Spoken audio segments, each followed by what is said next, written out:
እማዬ ምን ተገኘ? ምን ሰማሽ? ልጄ ትርሲት ልትመጣ ነው?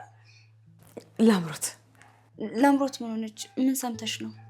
ላምሮት ላጠፋችሁ ጥፋት ትላንት ዛሬ ለረበሸችን እኮ ይቅርታ ጠየቀችኝ። እንዴት እንደሆነች ብታያት የኔ ልጅ። በጣም ነው ደስ የሚለው እማዬ። በቃ ቤታችን ሰላም ሊሆን ነው፣ ልንስቅ ነው ማለት ነው። አዎ የኔ ልጅ፣ እኔ እሷ ሰላም ከሆነችልኝ ምን እፈልጋለሁ? ተመስገን እማዬ።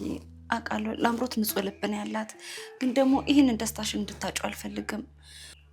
ማለቴ መጠንቀቅ አለብሽ። መውጫ መንገድ ማግኘት አለብኝ ብላ ስትዝት ነበር። ምናልባት ይህንን እንደ መንገድ ልትጠቀመው እንዳይሆን። እሱን ኪሩቤል ይጨነቅበት። ውሸቷን እንኳን ቢሆን እኔን አታላ ማውጣት አትችልም። እኔ እንደው አልፈቅድላት። ዋናው ግን እኔ እንደ እናት ልጄ ሆና ማየት ነበር የምፈልገው። እቅፍ አረኳት፣ ዛሬም አቀፍኳት። አንቺ በጣም ደስ ብሎኛል። እኔን መቀፊኛ። አይ እንግዲህ የምን መቅናት ነው? እኔ ከዚህ በኋላ ማቅፋችሁ እያስከፈልኩኝ ነው። በቃ ገላዬን ለቅለቅ ልበልና ቆንጆ ቡና ታፈይልኛለሽ። በደንብ ዛሬማ አንቺን በደንብ ነው የምንከባከበሽ። ማን ይችልሻል?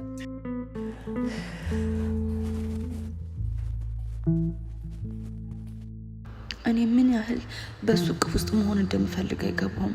ሳቁ ጨዋታው እንደሚናፍቀኝ አይረዳኝም። ብቻ ግን ደህና እንደሆነ ይጨነቃል። የእሱ መጨነቅ ግን እኔን እየገደለኝ እንደሆነ በምን ላስረዳው? ይህንን ህመሜን ለማን ላውራው?